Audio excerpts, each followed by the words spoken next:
Fore players, right? Barstool Sports. We are back, and we have a lot to talk about coming off the Waste Management Phoenix Open.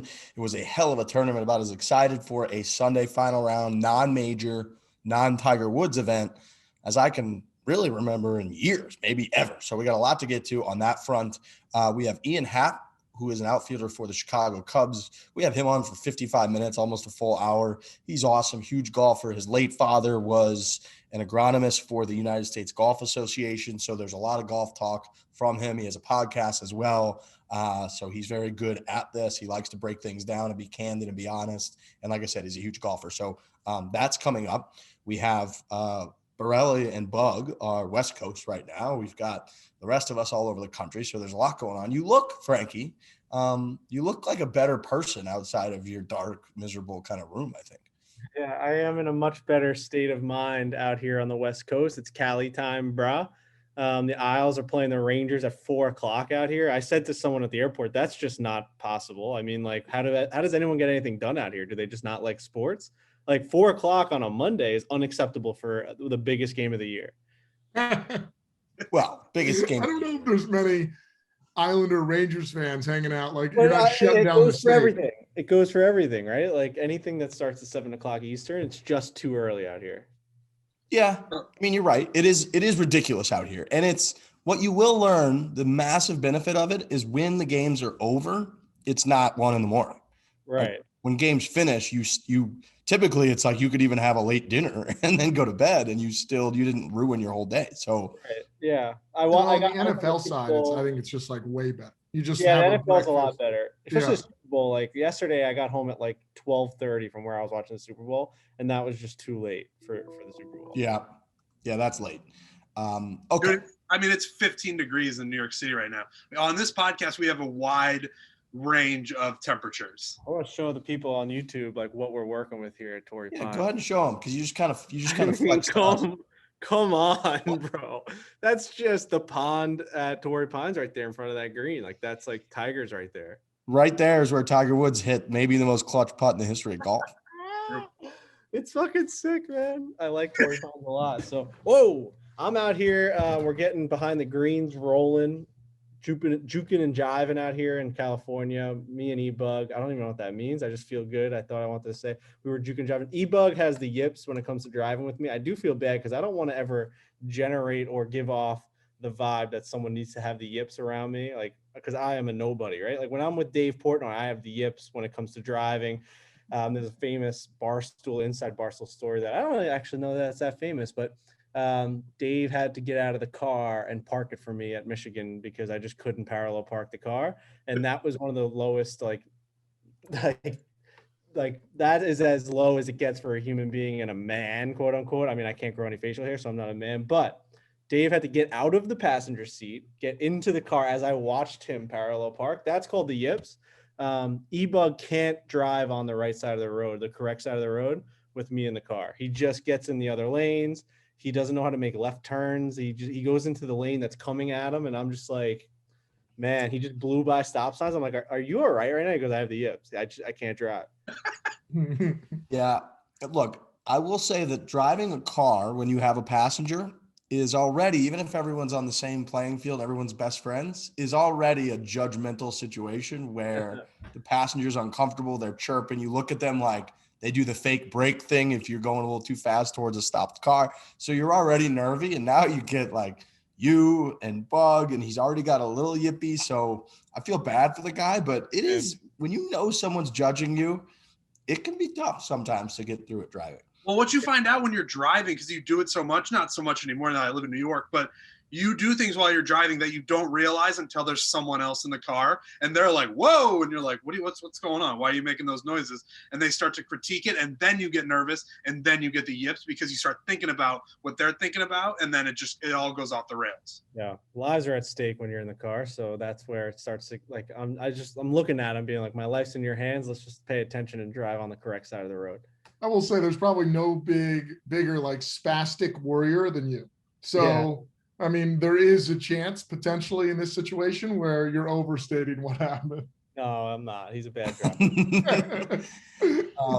One thing you can't overstate is how good Owens Mixers is. So this past weekend, Super Bowl, I saw a lot of people tweeting at us. They're fired up, ready to go. They had Owens poured in with their liquor of choice, and boom, they had an awesome cocktail. So we're big fans of Owens. We're very thankful to Owens Mixers. They exist, that they took the mixer game by storm, that they came in and revamped it and said, this is old, this is dusty. We're going to come in fresh, young, cool. We know what people like. We're going to give it to them. We did that with the transfusion as well. So you can go to Amazon. You can get the transfusion brought right to your damn house.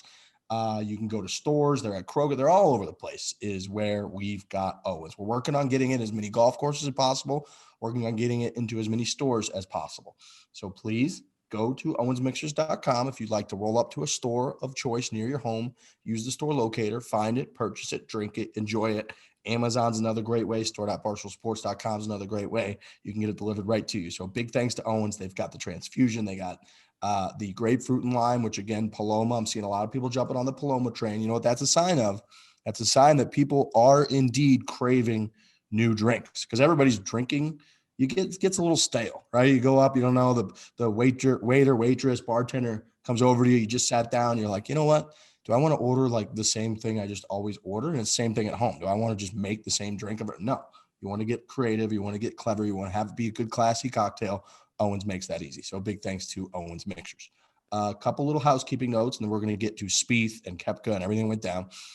Tommy Fleetwood video, second video, Tuesday night at 8 p.m. Eastern time. You saw the teaser at the end of the last one. We told him to pick a club, play us, par 5. Pretty wild this whole day, which is actually infuriating this whole day. And also the George Gankis lesson video, that full thing's out. It's really, really fascinating.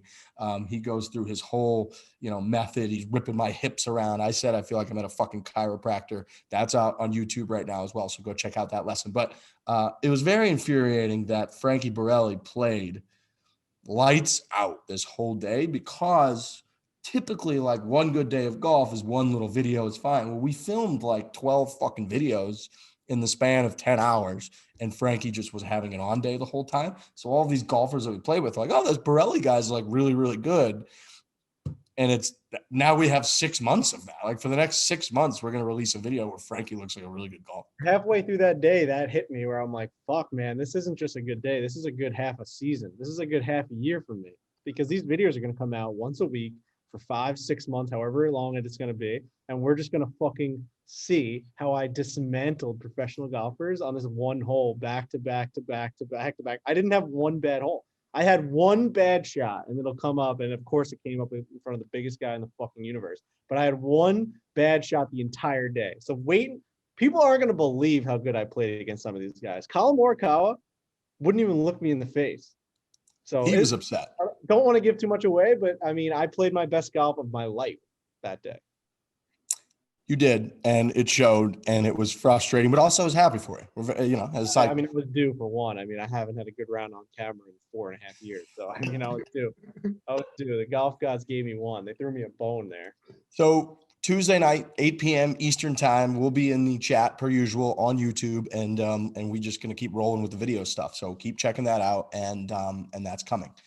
Okay, Waste Management, the Phoenix Open.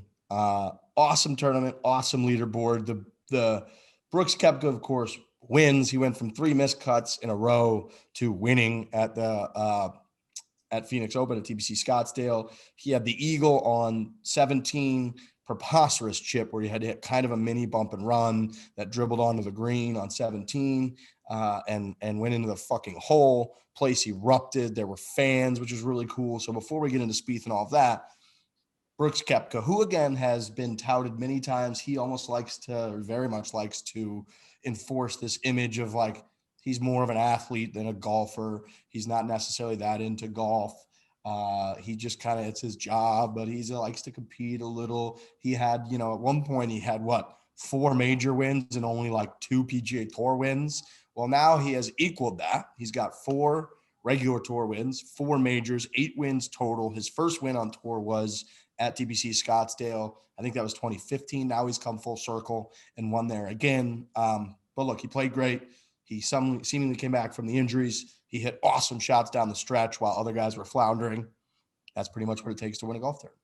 He had a couple quotes afterwards too that were really interesting about coming back from the injury. I'm trying to pull one up right now. Oh, here we go. He said there was a period maybe for about 2 months where I just questioned whether I was ever going to be the same, whether I was even going to be somewhat remotely the same golfer that I ever was. And we have obviously talked ad nauseum on this podcast about how we don't know if Brooks Koepka actually cares about the game of golf and how he plays and all that shit. It seems like he cares. And I think he's always cared. I think it's always been blown a little bit out of proportion about how much he doesn't care. And he's made jokes. He made the joke on Pardon My Take where he gets 12 holes in and then he forgets like what happens for part of the round, whatever. But it seems like he's had a tough couple of months. And for him to get a win at the Phoenix Open, it seems like it's a good thing for golf. It's a good thing for Brooks. It was just nice for him to finally open up and be like, there was a stretch where I didn't think I was Superman. I didn't think I was going to be able to come back. But I've rounded back into form, and now I can win golf tournaments because he really came out of nowhere yesterday. It was James Hahn, it was Jordan Spieth, it was Xander Schauffele. There was a bunch of guys, and then he starts to play well in the back. He chips in on 17, and it's like, oh, he's just going to win the golf tournament now. So it's good that Brooks is back in the mix and that he seemingly actually gives a shit. Yeah, his post round was interesting because when he was the leader in the clubhouse, they panned to him. It was like, oh, Brooks just like doing the Brooks thing, just like texting. And they like played it up that like he like seemingly didn't care about like winning this tournament, which I thought was interesting. Then he went through the quotes after that, like to your point, were interesting when he brought up like the dark times and where he's been and now where he's at. But yeah, I mean, like he played seemingly like great down the stretch and then also just appeared. Like he wasn't in the lead. I felt like, golf commentary really wanted the Spieth Xander thing to be a thing, and they kept pumping that, and they just couldn't catch fire that day on Sunday. And then Koepka came out the victor, so it was pretty interesting. Yeah, the chip-in was stunning to me because that was one of those things. Everyone's watching the golf. We're getting ready for the Super Bowl. You're maybe at like whatever. You're having a couple chips in queso, or I'm just saying what my day was like. I'm drinking a margarita. I got the whole thing going on, and then all of a sudden Brooks just chips in. And like you were saying, Trent, it's just what the fuck? These guys got a 2-stroke lead at the Waste Management. What just happened? Like what? I was like, well, Brooks just won the tournament out of nowhere. It was the whole day. It was these other guys. The entire day, the whole weekend was these other guys. Brooks just won. Like your brain too just instantly tried to do the math of like, wait a second. Now, I don't think anybody can catch him. Like that guy now is just 19 under par. What are we going to do? And then he roasts one 359 down the middle on 18. You're thinking he might make another birdie and win by 3 or 4 shots. So it was like he didn't get coverage or media attention until maybe the 15th hole on Sunday. And then people were like, oh, because even Stricker, who was like looking to be the oldest PGA Tour winner, he's a Ryder Cup captain this year. He was getting love. Xander was getting love. Spieth was getting a ton of love. JT was getting a ton of love, especially with his grandfather passing away. So he had a great storyline going in terms of like having that emotional factor. And then it was like, oh, here's Brooks Koepka, who kind of in a way did what Brooks Koepka does, where it's like, he wasn't overly exciting, except obviously the chip in at 17, but that was towards the end of the tournament. So nobody was really talking about him. He was a little bit like underrated throughout the whole week. And that's understandable because he's coming off, 3 straight missed cuts and injuries. And then all of a sudden he just, by the time they showed him on the television, you and your brain were like, I think it's over. Like, I don't even know that anyone can make this close. His shot on 17 was so good for so many different reasons. That hole is as good as it gets for television. You saw all sorts of shit. On Thursday, I watched JT make triple from, he was like 30 yards away from the hole to a back left pin and made triple. Went from 4 under to 1 under. Joel Damon made a double on that hole. We watched Spieth and Xander hit it in the water in the final group. And then right before, we watched a legit 3-stroke swing between what Xander Schauffele did and what Brooks Koepka did on that hole, seemingly from, it happened in 10 minutes. So that hole just delivers. And the fact that it comes after the loudest hole in golf, the fact that there were fans back there and you got a couple roars. You got roars on Saturday with Spieth, and he was making putts and pointing at people in the gallery like we're back in fucking Royal Birkdale. We had the Koepka roar. So having like legitimate fans back to some degree was really, really cool. So all of that completely delivered. What I will say that I thought was extremely revealing was like how much more, and the reasons why, how much more entertaining Jordan Spieth is to watch play golf than almost anyone else is largely because he's not a machine. Like, he's all over the fucking map. The guy he's in the desert. He's hitting these crazy hook shots. He was Justin Ray, who's a great stat guy in golf to follow. He tweeted out that Jordan Spieth going into the final round was last in driving accuracy in the field, and he was first in strokes gained on approach. Fucking think about that. He is literally, against everyone else in the field, in the worst possible spot of anyone in the field off the tee, yet he's the closest in strokes gained to the hole after his next shot. So the guy is a recovery fucking artist, and it was evident on the first hole. They panned to him, and he's in the goddamn desert, and he's like trying to hit these shots, and he's just, you root for him in that way, because no offense to like Brooks Koepka, but when a guy just stands up and roasts 350 down the middle, then hits a wedge and maybe makes the putt, maybe doesn't, that ain't going to deliver the way that Jordan Spieth, and when they cut to him and you just don't know where he's going to be or what kind of shot he's going to hit, yet somehow he's making birdies. Like, and when he did win the Open on the 13th hole, he was 150 yards right. He's over by like the equipment trucks, and he wins the tournament. He is so fun to watch for those reasons. Yeah, I couldn't agree more. I mean, are you talking about on the first hole of Sunday when he just pushed it right again and was back in the desert? Yeah, that was like the tee shot, because Spieth is the guy that I feel like people can relate to in one sense of being like, well, if I just made that putt, like Spieth is that guy that just like made all the putts. Certainly on Saturday, he shoots 61s, like he just made all the putts. And then Sunday, they're hyping up, like, I think he was hitting fairways like 42% accuracy. Like, it was a bad number. And you're like, all right, come on, first tee shot, and then just push right. And you're like, all right, here we go again. And he was back to it, just working his way out of the desert. It almost didn't matter to me what happened on Sunday. Like, yeah, I wanted him to win, and that would have been great. And obviously the broadcast wanted him to win. That would have been a great comeback story. But the 61 on Saturday, just to get a glimpse of it, like, now I'm just excited about Jordan Spieth going forward. Like, before, it was like a little, it was, all right, Lurch is doing the thing where he doesn't say anything about leaving. I got to go. I mean, I didn't want to interrupt you, but now I see the time. I got to run. He does the airplane. The guy directed the air traffic. You got to comment on when you said, is anyone staying up for the end of this football game last night? It made me throw my phone across the fucking room. It was just over and boring. Like, I wasn't that like that tweet. It was 9:00, and you're like, is anyone staying up for this thing? And everyone's like, yeah, it's a Super Bowl. It's like, it's late. I was having some sleepy time too. It was a Sunday. Did you fall asleep before that game ended? I gotta go though. I gotta go. Did you fall asleep before that game ended? No, I didn't. Okay, good.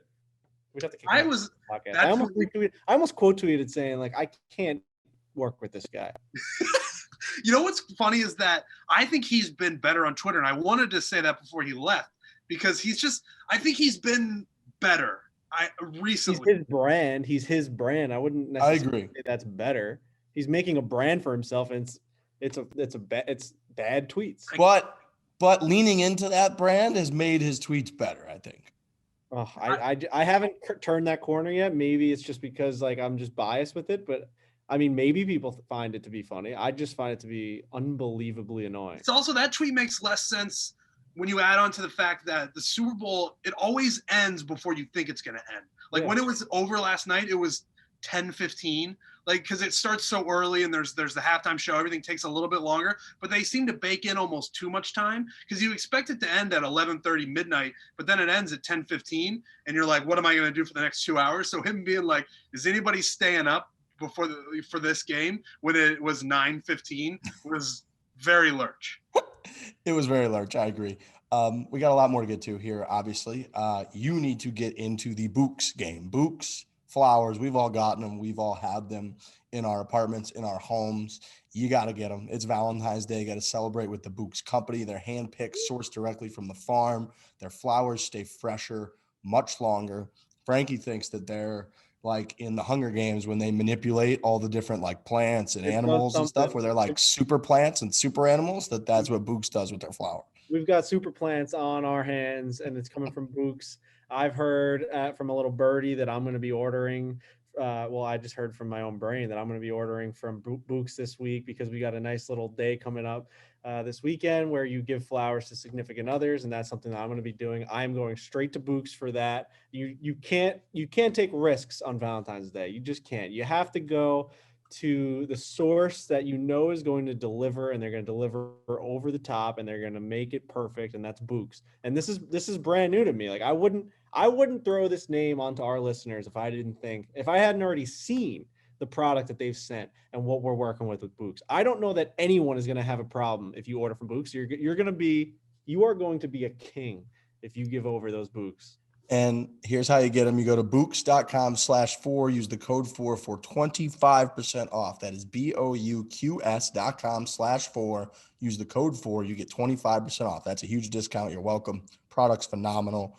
Super plants, as we call them. BOUQS.com/4. Use the code Fore for 25% off. A couple other Jordan Spieth facts here. He has not won since July 2017 British Open. That's going to be 4 years come this July. He had the great point, like we mentioned, on 17, which was a little bit of throwback to that win. He hooked his drives on 15 and on 17. So even though he wasn't playing well, he had a chance to win the damn tournament still coming down the stretch. Those swings are clearly going to be signs of, he's got a little ways to go. Like, yeah, he's there. He's still got that, like, Spieth being Spieth. I think the first person to really talk about that on this show was Brandel Chambly like 3 years ago, where he just said, he's like, I'm an analyst. I can break everything down. I can look at the statistics. I can look at your swing planes. I can look at everything. But ultimately, there's another level that some guys just have, and Jordan Spieth doing Jordan Spieth things. And that's sort of what he was doing this last week, where it's like his stats aren't great. He's in the desert every time they cut to him, but he's shooting 10 under 61. Like, what is that? Well, that's Jordan fucking Spieth. So knowing that that's still in there is huge. And if he can get his game even close enough to where he could be in contention, that guy could just kind of figure it out because he's done it before. So it's nice that Spieth's there. He, again, was ranked last in the field in driving accuracy, and the last person to rank last in fairways hit was JB Holmes in 2015 Houston Open, where the 54 leader that week was also Jordan Spieth. So this is not like, crazy type of territory. It would have been a really, really, really amazing win considering where he was hitting some of his shots. So it's not like shocking that he fizzled off a little bit come Sunday. But Jordan Spieth, he's in the field this week at Pebble and Barstool Sportsbook. So if you live in Michigan or if you live in Pennsylvania, Barstool Sportsbook, we have a boosted Jordan Spieth bet this week. You can bet Jordan Spieth to finish in the top 10, and it's going to be boosted from plus 275 to plus 325 just because you're on the Barstool Sportsbook. So get involved, Michigan, Pennsylvania, plus 325 Jordan Spieth, top 10 this week at Pebble Beach. You're crazy if you don't want to root for that. Those are great odds. Those are fantastic odds. I struggled yesterday with how I was feeling about Jordan Spieth because I like Jordan Spieth. I think he's a great guy. He loves y'all's stuff. He loves our stuff. We love his stuff. I like the storyline that he's a crazy person. I was rooting for him to win. I hate his outfits. I fucking hate his outfits. What do you? I thought his shirt yesterday was fantastic. Same. Oh, no. I thought it was great.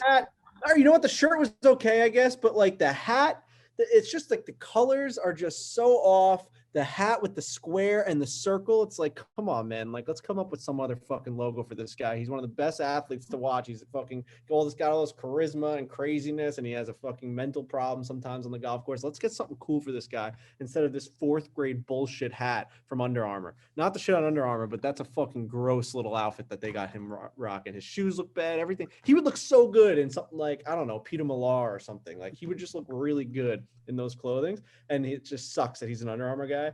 Here's the other thing I'm going to say is that with all that said, and I'm a huge Jordan Spieth guy, I struggled with like how he needs this to be Jordan Spieth, but he was cocky as fuck on Saturday. The guy hasn't been in contention at all. Like you said, he hasn't won in 4 fucking years, and this guy's giving pointers out on Saturday. I know he was hitting bombs, but he's pointing at people after hitting putts. Like, bro, the next day, you were the only person in the top 15 or even 20, I think, that went over par on Sunday. Like, you are still Jordan Spieth right now. Like, this version of Jordan Spieth, you have to overcome that, I feel like. Like, make that putt on Sunday and start pointing out the fucking guns, the Shooter McGavin guns. But I want him to shoot it out on Saturday because that's what Jordan Spieth does. He's fucking a roller coaster. He's a maniac. I'm just saying, let's just keep an eye on this guy. He was real cocky for the first time being back in the mix. I don't – that comes off to me as people who say – this tweet aged poorly. When you're talking Which about, I hate too, so I agree with you. I know we've talked about it on the show, but like when you're saying, oh, he played like shit on Sunday, so he shouldn't be Shooter McGavin on Saturday. Like he was feeling it on Saturday, and it was a moment on Saturday. You like rarely you get moments like that where everybody knows. But it's been so long since Jordan Spieth has been in contention, and when he's playing so well, you could just feel it on Twitter. People were like, something's happening right now at the Waste Management. And it was Jordan Spieth finally playing well forever when he just hasn't been doing it. So I disagree. I think having Jordan Spieth even get a glimpse, we even get a taste of Jordan Spieth being the way he was. By the way, he's only 27, which is so crazy. So crazy. But stunning number that he's 27 years old. I agree with you, Trent. I hate the people that do that when, like, I'm watching an Islander game. I said this in the last podcast. Like, the Islanders were winning 3-0 against the Capitals. I said the Islanders are shit pumping the Capitals right now. And then they lost 6-3. And they're like, what happened to the shit pumping? Well, at the time when I tweeted it, they were shit pumping the Capitals. That was what was happening. They pulled a goalie, the whole thing. The thing that I will equate this to is, like, if you watch a starting pitcher and he's throwing like a perfect game and the crowd's going crazy during that game, like the journey of it is so exciting. And Jordan Spieth fucking whatever. And then he gives up a walk-off home run in the 9th inning. You walk away a loser, but you're in the car and you're like, that fucking guy put on a pretty good performance today. Like, yeah, he lost. So, like, I do get that. And, like, when guys are in those positions, they're screaming in the 7th inning. They're getting fucking strikeouts. People aren't going near him. It's the whole thing. Jordan Spieth put on a perfect performance Thursday, Friday, Saturday was his fucking day. But to me, it's just like in golf, and people probably hate the way I just said that. I get someone tweets GALF. In golf. You say it it's just, you got to grow up. Like, that's just how I speak. Shooter McGavin. You say it like Shooter does actually in the movie. You say golf. People hate New York accents. Would you really comment on every single time an Australian or Irish person we say things fucking differently. I have a different. Well, yeah, but if I say insurance, you roast me for 20 That's incorrect, though. That's an incorrect way of speaking. Saying golf is incorrect. But that's an accent. That's an accent. I'm not adding fucking like weird verb. I'm not adding. How is insurance not an accent? That's not an accent. That's not an accent. That's just saying it incorrectly. What accent is golf? I don't know. It's just like, it's my New York Italian accent. Golf. Does your dad say golf? Probably. I wouldn't hear it because I fucking speak like that. Can you say it normally, like golf? Golf? It makes me want to throw up. I feel like a golf ball is coming out of my mouth. Golf. To your point about eating the birds. Golf. To your point about Spieth, and this is what I will say, he only gets one of those. So Saturday was the time to do it because it was the first time he had played that well in a very long time to get in contention. He can't do that every week. But I think for that one day specifically when it was like, oh, Jordan Spieth, he's still good at golf. That's kind of what everyone was thinking. You can't, like, next week he can't be on Saturday being like, I'm fucking going crazy and then not win again on Sunday. But I think for this one time, it was fine.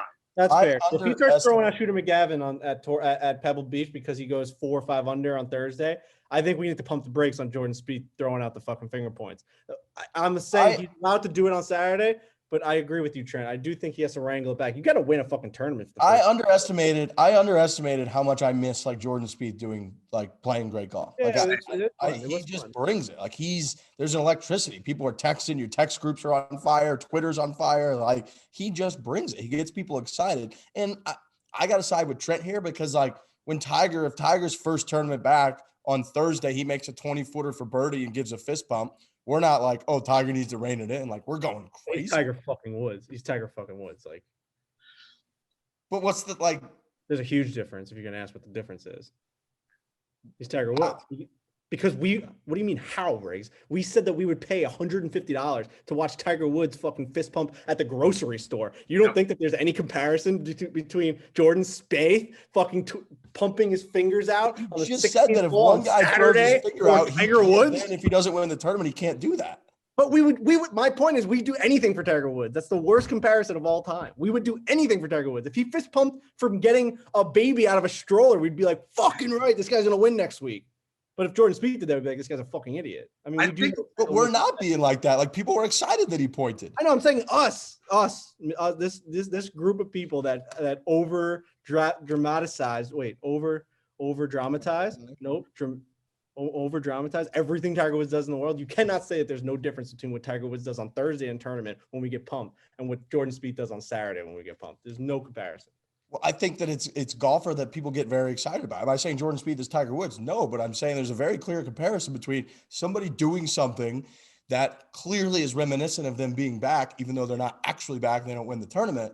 They could do that. That's fine. That's part of the process. Just like when we talk about like when a sports team, like when your team goes to the Stanley Cup Finals, like the process is actually more exciting than the result. Like being really, really jacked up when they win a game in overtime, even if they end up losing, the series is like that was what you lived for, was that process. So I think the process of like Jordan Spieth bringing it in Trent's point is that like Sunday didn't actually matter as much as how fun Saturday was. Like if Spieth went out, shot a whole hum round and like ended up winning by like a couple strokes, I don't know if that changes the overall experience of the weekend that much. I think it does. The guy hasn't won in 4 years. He's Jordan Spieth. He needs to start winning tournaments. We've been talking. The guy had one good round. We're acting like all the talk we've talked about with Jordan Spieth has never happened prior to this tournament at the Waste Management Open. It's crazy to me that we're just forgetting that 2 weeks ago we were saying Jordan Spieth is off the cliff and he's never going to come back. But that's why it was so cool that we got that day of him. Right, like but he has to win. Like it would have made a huge difference had he come out on Sunday, didn't go 1 over when everyone else in the field around him went 6 under, 5 under, 3 under. I mean, the only other guy in the top 30 that went over par was Justin Thomas. I mean, he's the only guy that was over par. Jordan Spieth. Of course he has to come back and win. I agree. But I'm just saying that I wasn't looking at the Saturday point as like, oh, we better win tomorrow or this is going to be all for nothing. Like, that's the hype. I don't necessarily think I agree with that. I don't necessarily think I was thinking that like he has to win because you just said that. I am excited that Jordan Spieth's back in the mix. I just think if he's going to get this like cocky swagger back, you got to fucking win a tournament because that's how he got the cocky swagger to begin with. That's why he's throwing fucking stuff out of the bunkers and he was fucking winning. I think if he wins yesterday, the hype is just tenfold. Like it's big right now. It's big right now. People are like, we finally remember who Jordan Spieth is. Seems like Jordan Spieth finally remember who Jordan Spieth is. And if he had won yesterday, I think it's like now we got another. He's just back. We forget everything that's happened over the past 4 years, and he's just back. I also think that the point on Saturday will age dependent on what happens in the near future. Like if he goes out and doesn't win for another year, your point, Frankie, I think will get better and better and better. That was ridiculous what he was doing on Saturday because he hasn't won in 4 or 5 years now. Whereas if he goes out and wins in the next couple months, I think that then our point will age better. We'll all be like, look, see, that was like part of it. That's what got him back into it. How do you guys feel about 2017 being 4 years ago? Really weird. When I see that like I'm coming on 5 years at Barstool and like when I start seeing videos at like 2016 and 17, that feels like it was yesterday. The fact that was 4 years ago to me. Like 2017 feels like today. Yeah. Like I don't know how to explain that, but like 2017 feels like the right now. The fact that it was 4 years ago is insane. I think when you tell me the years, it doesn't sound as crazy. When you show me the content or footage from those years, it's crazy. Like that, like Jordan Spieth winning a tournament that wasn't 4 or 5 years ago. No chance. Like us being an old Barstool HQ and like debating with Dave whether or not we can go to golf tournaments with our brand new golf. Like that wasn't 4 years ago, but it was. So that part of me, I can't really, I feel like my parents, right? Where they're like, oh, like the 8 years all blend together and they age. Now we're there where we're like, oh, fuck, they do age. When you're a kid, time takes forever. Like when you got to be at school for 6 or 7 hours, that day takes what's now a week and a half. Yeah. What's crazier, that or the fact that Tony Finau finished second in a tournament again? That's not crazy anymore. That seems like commonplace. It's like that's a guy who doesn't want to just be okay on Friday, Saturday anymore. You're not going to see Tony Finau pointing at people when he hits bombs on Saturday because he needs to fucking win a golf tournament. That's what I sometimes like to see, where Tony Finau's like, I'm fucking sick of this shit now. Like, is he saying that though? I hope he's saying that. I hope Tony Finau's saying, I'm sick of this shit. I don't want to be in fucking second anymore. I'm making so much fucking money. I just can't get it done. Dude, he finished second to Dustin Johnson over in where were they? Fucking Dubai, Saudi Arabia at the Al Marouge golf course. I mean, he finished in fucking second, man. Dustin Johnson won that golf tournament. And it's just a shame that this guy can't get it done. And he bogeyed 16 and 17 to lose by 2 shots. So he just is, you can't make that up. It is a it's funny to talk about in the sense that you feel bad for the guy, yet every week he's bringing in like $500K to $1 million. So it's like, okay, do you really feel bad? But it is, on his level, the guy just wants to win a fucking golf tournament at this point. He knows the paychecks are coming. He knows how good he is. It's statistically impossible that you could be in the top 5, the top 10 as often as he is, be pretty good. It's not like he collapses all of these days. He plays fine. One of these fucking days, you would think he just went. Brooks Koepka comes out of the clouds. He comes off of the operating table, missing 3 cuts in a row, and he just wins a golf tournament. Like, he just goes out and just defeats Xander and Jordan, who had a 4-shot lead on everybody, and just wins the golf tournament. So why can't Finau 1 in 40 times when he's right there just win the golf tournament? It does have to be a bit of a mind fuck, because it's not as black and white as if you think about where Dustin Johnson is right now.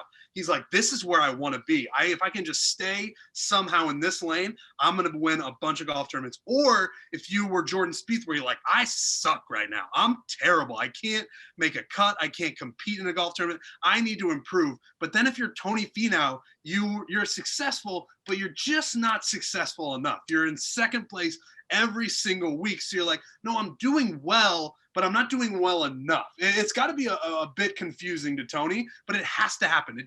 He has to win at some point. There's like this killer instinct that he probably thinks he doesn't possess at this point. His skill, his like mental fortitude that gets him to the point where he just doesn't need to bogey the last 2 out of the last 3 holes to win a golf tournament. He just probably drives himself crazy and just insane. The fact that he lacks this final thing of his game where it's like closing, just fucking close out, figure it out. You get there, and then you just got to get over this last hump. You got to defend yourself off these guys that are trying to attack you and come up and beat you in this tournament. You have to just play your game the way you played it Thursday, Friday, Saturday, and he just can't figure it out, man. It will be interesting.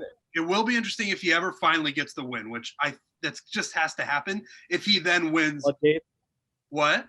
The floodgates just fucking open. Yeah, if then he just wins a bunch, like within the next 6 to 8 months, because he's like, oh, my brain figured it out. That'll be very interesting to watch. And I think it's probably likely that it will happen. It would be also fascinating if he breaks through, wins, and then just stops finishing inside the top 10 altogether. And then you debate, like, did you need to dangle that little piece of cheese in front of him for the next 5 years? Would he have had a significantly more impressive career? I don't know.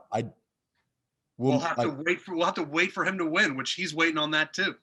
I mean, Tony Finau, we can't get our answer. The last 4 years is incredibly more impressive than Jordan Spieth. That's not even up for debate, right? Yes. Not even up for debate, right? So it's like, it's amazing, like what you said, Trent, where who would you rather be though, with like, Jordan Spieth probably has more talent than Tony Finau, or are you not allowed to make that assessment? Finau has more physical talent. Right. He's more physically gifted, but in terms of like golf talent, there's like an Army or Navy base or something, or Air Force base right next to Torrey Pines, right? Because something, either we're being attacked by aliens or something just happened where someone just took off and it just rattled the whole building. San Diego's got a big time base. I mean, never in my life have I heard anything like that. That was absolutely insane. Get out there and film them there, camera boy. Sorry to like just completely derail the conversation about Tony Finau versus Jordan Spieth, but for anyone that lives in the San Diego area, I mean, holy fuck, that is not something that I can get used to. I mean, that was like a bomber that went over. It was like boom, boom, boom, boom, boom, boom, boom. I mean, I thought people were being taken up into a ship from this hotel. That's okay. That's okay. You derailed it because we're going to move on anyways. Quick couple comments. Xander Schauffele, he's 0 for 3 with a 54-hole lead or co-lead. He hasn't won in quite a while either. He said he's disappointed. You heard Jordan say that me and him have made it a 2-man race. Could have made it a 2-man race, but winning is tough. I'll lick my wounds and come back. So Xander, even though he's not going to get the storyline that Brooks Koepka got because he won, or that Jordan Spieth gets because he's Jordan Spieth, kind of sneaky that because we consider Xander even keel. He's got that look that nothing phases him. He hits the ball so pure. He went out there, didn't play great, and pretty much lost the golf tournament the same way that Jordan Spieth did. So something to keep an eye on with Xander, and then Steve Stricker, U.S. Ryder Cup captain this year. He finished tied for fourth, just 2 shots back. He, as Justin Ray also tweeted, Steve Stricker, the oldest player to finish in the top 5 in a PGA Tour event. He's 53 years old, 11 months, 15 days, since Tom Watson at the 2009 British Open Championship. So first time in 12 years that somebody that old has finished inside the top 5. So a hell of a week from Steve Stricker. Peter Millar. So we're going to talk real quickly about the best pants in the game, the EB 66 5 You got them right there. You're holding them. I got these puppies right here. I mean, it's a little warm in Arizona, so I'm not going to be wearing pants right now. I'm wearing shorts. But these pants, these EB 66 5-pocket pants, talking about them for years. They're the best. It's one of those. You can actually hear you can actually hear how high quality they're made because you put them in front of the mic and it just stopped your voice from coming through to the podcast. That's how durable they are. And they're just so, I mean, you could hear how much it just muffled your voice. I mean, they're just a pair of pants. You were holding them up. It's like a mask. It makes a great mask. No, they're made with fucking real good material. And the logo game of fucking of Peter Millar. Holy shit, man. Not enough people talk about that logo. Yeah, a little crown. It's classy. They're just a really classy company. This is one of those partners, too, that we get feedback from folks who say, hey, I finally pulled the trigger. I finally caved. I bought some Peter Millar stuff. Trent's got his right there. And I'm so thankful that I did. Thank you guys very much for pushing them because pants, you got to wear pants. That's just a fact. That's life. We live in a society. You might as well wear the best, the most comfortable. So go to petermillar.com/4. Get the EB66 5-pocket pant. It's my favorite pair of pants, our favorite pair of pants, and all their stuff's good. They got all their outer layers are phenomenal. The Perth quarter zip, phenomenal. Their performance polos, phenomenal. So all their stuff's great. Peter Millar, we're very thankful to have them as our apparel sponsor. Thank you, Peter Millar. Who is Peter Millar? Who is Peter Millar? Peter Millar is actually not like a guy associated with the company. So like, what's that about? Which I was surprised about. So it's kind of this, I guess it's just a mystery. I don't know who Peter Millar was founded in 2001 by Greg Oakley, Chet Sikorsky, and Chris Knott. The company's name was inspired by an inscription Knott discovered on an antique lawn bowling ball given to him by his mother. Holy fuck. What? Wow. So he was given so Chris Knott, Knott, was given a antique lawn bowling ball by his mother, and on that ball, I assume, was inscribed the word Peter Millar. Was Peter Millar the owner of said bowling ball? What a story! I don't know. I have no idea what to do with that information because whose bowling ball? Is Peter Millar's bowling ball? I don't know, but I love that story. And the fact that they took that and then they just come up with the crown. I mean, because like that has, when you're sitting around thinking of like, for Butters Bay, I was trying to think of like logos and names for the thing. When you think of the name Peter Millar, which is just a person's name on a lawn bowling ball, and you come up with that crown logo with nothing matches or makes sense, but it all works. That to me is like, that's when people are on such another level of their brain that I can't tap into, and I'll never achieve that type of success or thinking or higher thinking. Good on Peter Millar. Man, I'll never think about that name the same way again. That's a fucking cool name. How's the feedback been on Butters Bay since the release? Well, people love it, man. Yeah. Best golf course in the video game. Buttercup was this weekend. Buttercup was this weekend. Someone shot like 56 under. They tore the fucking place up. And like, there's nothing you can do as an architect. You can't do anything to stop that because guys are just really good in the video game. I tried to tell people that on the stream. They're like, well, guys go out there and they shoot 14 under every single round. They get to hit the ball right down the middle over all the trouble that I make. And then they just hit the ball right next to the pin and they make the fucking putt. Like, that's just incredible golf. I don't know. You can't stop that unless you make fucking Mickey Mouse crazy golf. So I didn't make Mickey Mouse crazy golf. A couple of the greens are a little kind of like the distance debate, really. So it's just a couple guys that just are fucking good. Like, they just win. A couple of the greens are crazy. A couple people were texting me that I'm obsessed with turtles. But you know, it is what it is. I mean, a lot of runoffs, a lot of false fronts. Crazy Canuck has been going crazy on Twitter about his designs and stuff. So he's been having a good time with that. So yeah, it's been fun. PGA Tour just keeps retweeting Crazy Canuck as if it was crazy. Every time I log on Twitter, it's like, go watch Crazy Canuck's golf course, Butters Bay. I'm like, well, now hang on now. He helped me. Crazy Canuck's really good. Go follow Crazy Canuck 1985 on YouTube. The guy's a fucking crazy person when it comes to building golf courses. Go watch him. You'll see for yourself. Next up, we have Chicago Cubs outfielder Ian Happ. So enjoy this chat. All right, we got Ian Happ from the Chicago Cubs. We don't really do intros here. We kind of just start talking. That's what we do too. I love it. Yeah, good. Tell people about your podcast a little bit here. Yeah, we started when we were in Arizona. We got shut down. The baseball season got shut down. I was living with three other guys, three of my teammates, and I was like, I'd always been interested in the podcast space. Not a lot of people are doing it in baseball, especially players. And so I told the guys, I was like, hey, if you're going to be living with me, we're going to be doing this. Like, we're going to start a podcast and see where it goes. And I thought just with the downtime in sports that we'd have an audience because people were craving any kind of content. We just wanted to give that to fans. We wanted to connect and kind of find a way to get into people's homes while there was no baseball on TV and just talk to them about baseball and kind of fill that void. And we were able to do it. It's called The Compound. It's been really cool.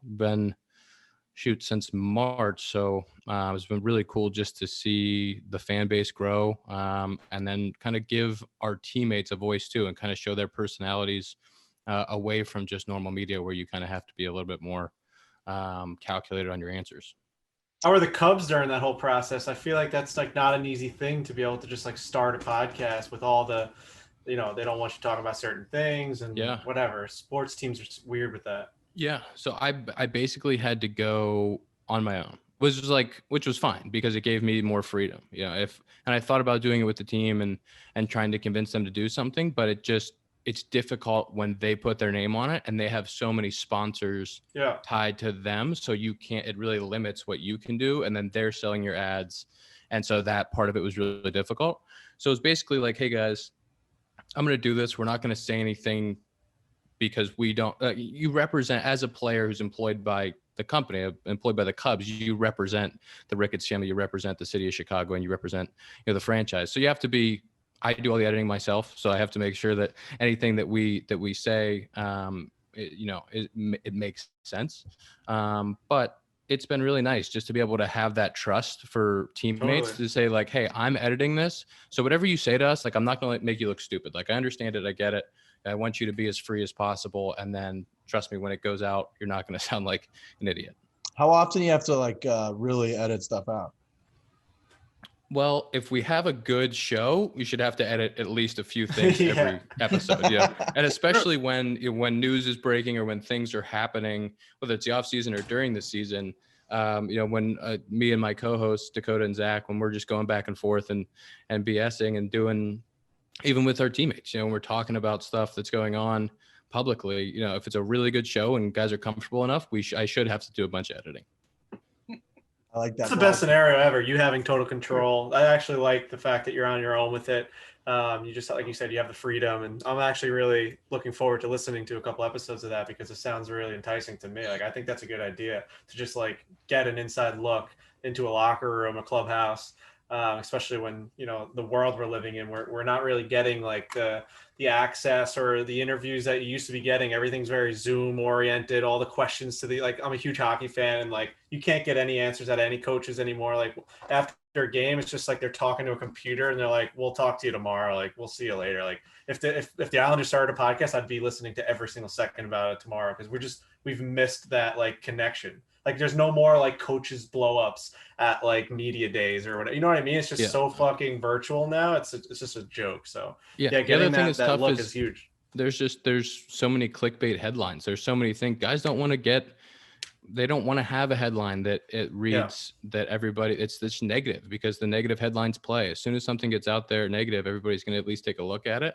And that's what's fueling ad revenues at some of these companies. So for us, if we can show the players' true voice and try to give them an opportunity to get their personality out there, that's what we want to be able to do. And you saw it on the Red Line Radio guys. They had KB on the other day, had Chris on the other day, and they took one thing out of context and blew it up. And it's like, that was an amazing interview. And that's the one thing that gets all the pub. It's like, dude, it's we want to be better than that. It also, it's like, it deters you guys from giving and providing what the fan wants, which is genuine, candid, insight, response, reaction to what's going on. Because they go on one time, Redline Radio guys, you go on one time, you have a great interview, and then it gets blown up, and you're like, every time you're pushed more and more into your shell, and you don't want to go out and talk and speak the way that you want to speak. Yeah, and that's the way we're going to promote our game. The way we're going to promote our game is by players going out there and having their voice and being open and honest about their feelings, letting fans in. That's what fans want, that connection. And that's, it's our responsibility to grow it in the right way.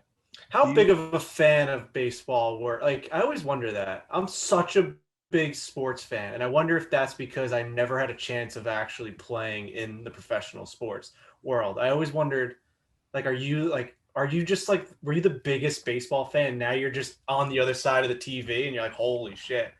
Like, now you can do the things that you liked when you watched it. Or did you always know you were going to get to that level, so you were kind of suppressed? No, I never had that. I grew up in Pittsburgh, Pennsylvania. I had some D1 baseball offers, but like went to Cincinnati. I didn't think I was going to get drafted until I got to Cincinnati and kind of like, all right, it's starting to make sense. But no, I wasn't growing up like, I wasn't Bryce Harper or Chris Bryant. Like, I wasn't one of those guys that was like destined to be in the big leagues from the time they were 12.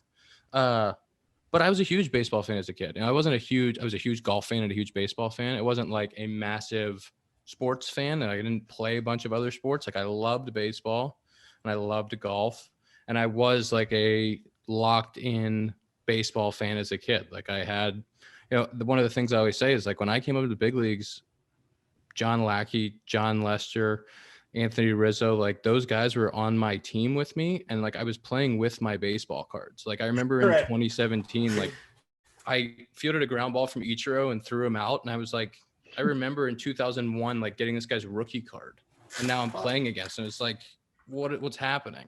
Yeah. But I've had a lot of those. Fortunately, you play against Albert Pujols, some of these guys, and you're literally playing against your baseball cards as a kid. And I've been really lucky to have a bunch of those experiences. Fuck, that's awesome. That gave me the chills. That is. Now, I just looked it up. I mean, you were a first round draft pick, so it's not like you weren't, like a nobody growing up.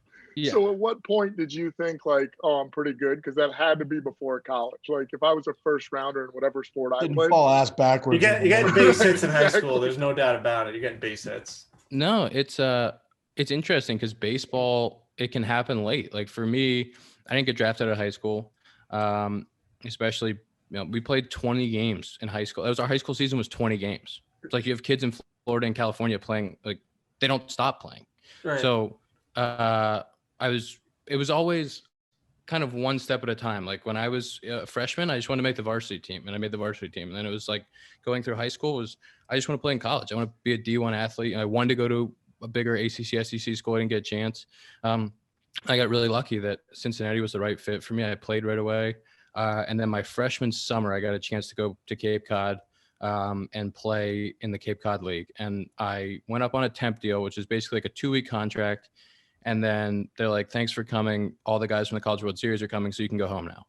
And I played well enough that I stuck up there. I was an all-star that year. I was a switch hitter, so I hit a homer left-handed and a double righty in the all-star game. And at that point, I was like, okay. It's like, all right, now things look really good. And so kind of from that point on, some of the prospect things start to come out.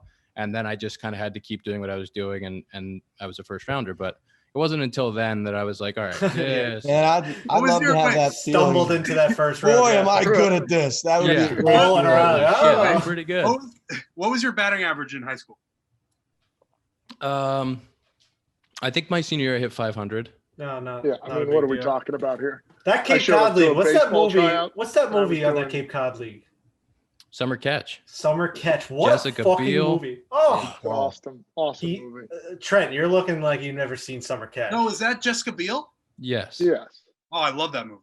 Yeah, I mean, he just said that. But yeah, I mean, he's working for the dad's lawn company, the whole thing. Wow. I mean, that I've always wanted to go to a Cape Cod game because of that movie, and I've heard that's an unbelievable league to play in. It's like the best talent in the world, right? Like, just all playing it's the in best one little college tournament. summer league in the country, and it's also like an incredible experience. I was up there for 2 summers, and just a ridiculous experience. Like, they made a movie about it because it's so ridiculous. right. You're on the Cape, you're living with a host family.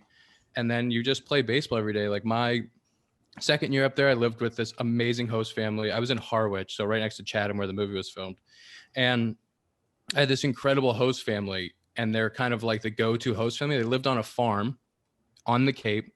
So my job was to water the pigs. Like I was watering pigs by day. And then me and my other 2 roommates, our job, we would split 7 days a week. We would dress up as a pirate and we would go to the Wauquasit Resort, like the famous resort there. And we would serve the buffet to kids.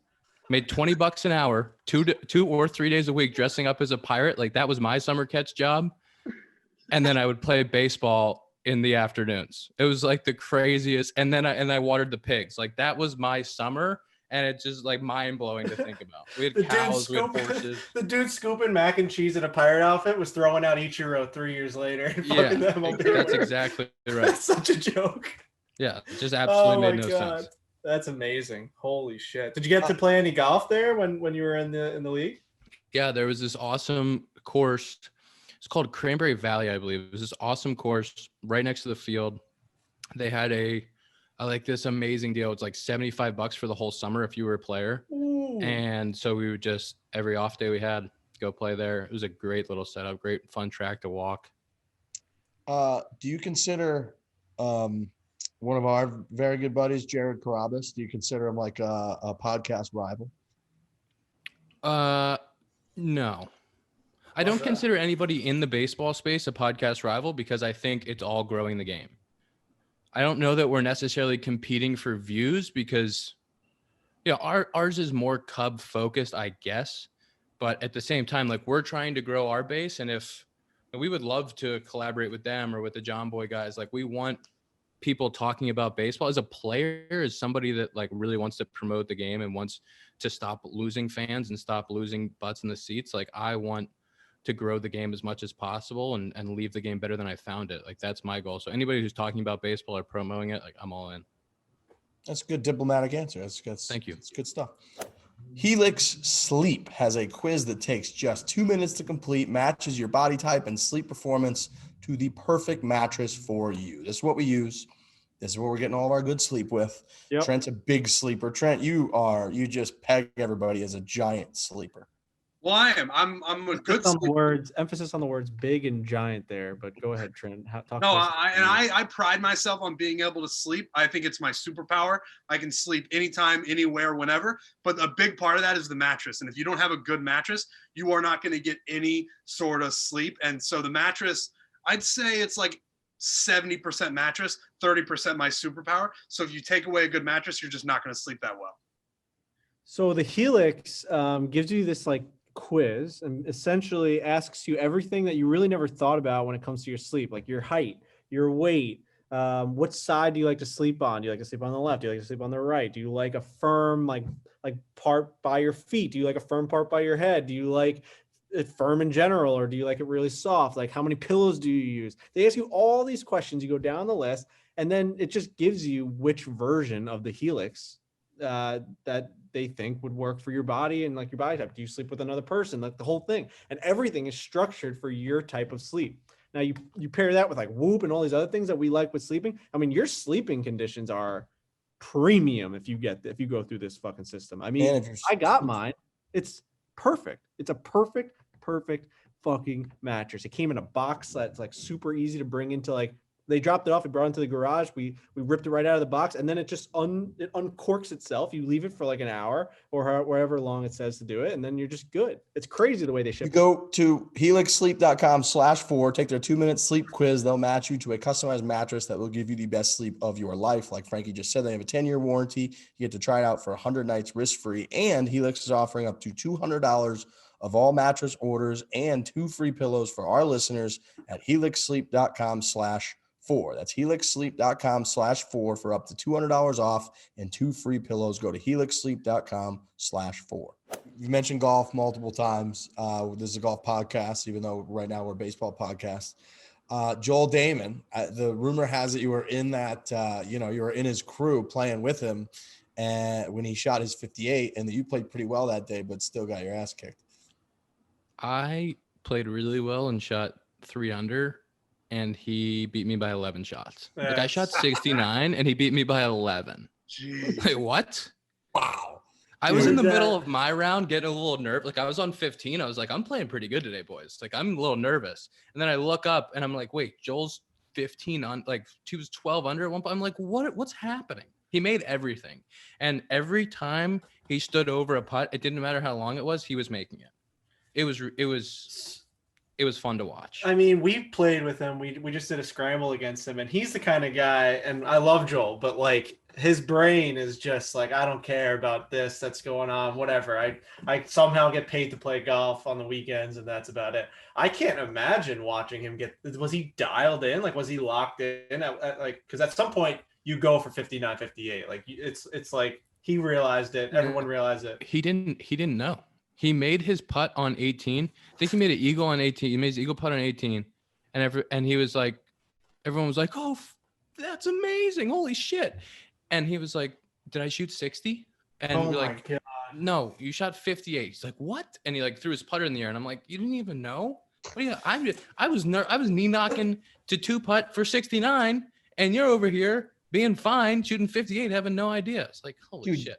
Also, like, you shooting 69, you must have been like, I don't care what you're doing, Joel. Like, I'm shooting 69. I don't care if you shoot 40. Like, I'm out career low. It tied my career low, but that was I shot a 2 under 69, and then that was a 3 under 69. Oh, we've had this debate actually recently. Yeah. What's a better route? Well, actually, that doesn't work. It's a little different. Yeah, it doesn't work. That doesn't work. Yeah. We've had the debate because Lurch, what'd you shoot? So my low is so I shot even par 73, and then I shot a 1 over 71. So I say my low is even par 73. What would you say? That's a tough one. Yeah, not many people are in that predicament. I said that was crazy. Yeah, I think your low score is a 71. Yeah. Yeah. It's the least number of total strokes it took you to finish 18 holes. But at the least, I shot even par. That's my low. But I do think like even par is a landmark. So it's really hard to say like you want to be able to throw out an even par because it sounds a lot better than saying you shot 1 over. Now, he's in a position is a horrible even par. Like it's too bad that it's one of the worst places to shoot even pars. That's 73. Also, it's the course's fault mostly. Now I agree with you. Now Lurch is in a brutal spot where somebody asks him like, "Oh, what's your career low?" and they got to hear about 2 fucking full rounds. No, I just say I shot even once. Lurch, I've seen a lot of people on the internet saying that the 70. You always say that the 73 even par is more impressive, but people have said because of the adding in of the extra par 5s, it's actually less impressive to score lower to par on the 73. I mean, yeah, I kind of disagree about that. It's just a worthless easier comment. Like sometimes par 5s are horribly hard. Sometimes par 3, like those can flip flop. So that's just, but like it's just to those generally known that par 5s are easier than par 3s. Like that's just you have more strokes to be able to get a par on that hole. You do, but you could. That's the argument. You have more options. You have more options of those. Yeah, you can screw it up, but like that now you're playing fucking devil's advocate. I'm just saying it's a fact. You have more strokes to be able to. I would say probably that the scoring average on par 5s is lower than the scoring average on par 3s. Yeah. So 69 for Ian's incredible. I mean, that's good fucking. That's a good transition because nobody wants to talk about this any longer. No, especially not with you involved. Frankie, you're just panties are in a bunch. You're just a negative Nancy these days. Imagine. Let's go to Ian for a second. Let's talk about our guest on the show. Welcome to the pod. This is just Ian's just on the podcast now. He's not even a guest. He's just on. I feel like I'm just part of the crew now. Thank you. We're happy to have you. You go out, you fire your career low, and you had to have lost every way to Joel. No, so we were playing. I think I don't know if we had 6 guys, and we were playing a 3 because we were at Mesa. We had 6 guys. We were playing a 3v3 game, and I was on Joel's team. Oh God! So we stomped them. It was me and Joel, and I think Debo, who you guys met. Yep. And then Schwarber, Harkins, and our 6th, they were all together, and we stomped them. The 6th is really an afterthought there, huh? And whoever the 6th person is. No. Just a bunch of name brands. You guys all the other names you guys know, and you don't know his name. So me throwing it out there wouldn't really help the story at all. But all the other guys, you know who they are. Yeah. That was like when we were at Mammoth Dunes a couple years ago, and we decided to play Vegas. You ever played Vegas, where you got to have like if you post a 4 and your teammate posts a 5, you have 45, and like the difference in the team score on that hole is how many points you gain. And if you make birdie, yeah, it's a great game. If you make birdie, you flip the other team's score. So like they had a triple and a par, they go from 47 to 74. All of a sudden you pick up like 40 points on them. Well, we go to Mammoth Dunes and we decide to play like Vegas one round, and fucking Lurch shoots his career low. That was when he shot his 73 that he talks about all the time. And his partner played lights out too. So every hole, like a good game of Vegas, if you clean somebody out, you win by like 30 points. We were down like 190 points at one point. And we're just like, what are we doing? He made like 7 birdies, flipping our score. I'm over there slap dicking it around, making doubles. We just got cleaned out. It was just so rattling. That's what this game was like. And it was 3-on-3, and I think you took the best 2 of the 3 scores. And so I think our 3 balls were 58, 69, 70, and then Schwarber was getting some shots, but it didn't matter. I mean, we smoked them, and it felt good. Jesus. There's nothing better than smoking the other team. I mean, it feels great. When we played Vegas at Mammoth, I think I made 5 or 6 birdies on the day, but the front I had, I want to say 3 or 4. I was just on fire. And I mean, they're scrambling, looking for answers, and they got none because none of us really know how to improve our golf game mid-round. It's either you have it or you don't. And like at one point, I think I made an eagle, and it's like, well, what is that? Does that like add a 0 to the Vegas score? Like, what does an eagle do? Is it any do we better just than get birdie or fucking not? somebody pulls out a pistol and shoots us in the face and around his shoulder? So what they resorted to was one of his buddies, Dougie, starts telling me that I have like a Matsuyama hitch at the top of my swing. He's like, you're all doing this thing. And so then they're trying to mess with my mental psyche. Complete battle. But yeah, I mean, when you're just pounding somebody, there's nothing. Yeah, better. we resorted to like unsavory warfare to try to defeat Lurch, and it just didn't work. It sucks, man. It sucks getting cleaned out. But being on the other side of that, it must have felt good. 58, because I mean, I don't think he broke 70 when he played against us. Right. That's what I talked to him and Debo, and said it wasn't his best round out there at Mesa. No, definitely not his best.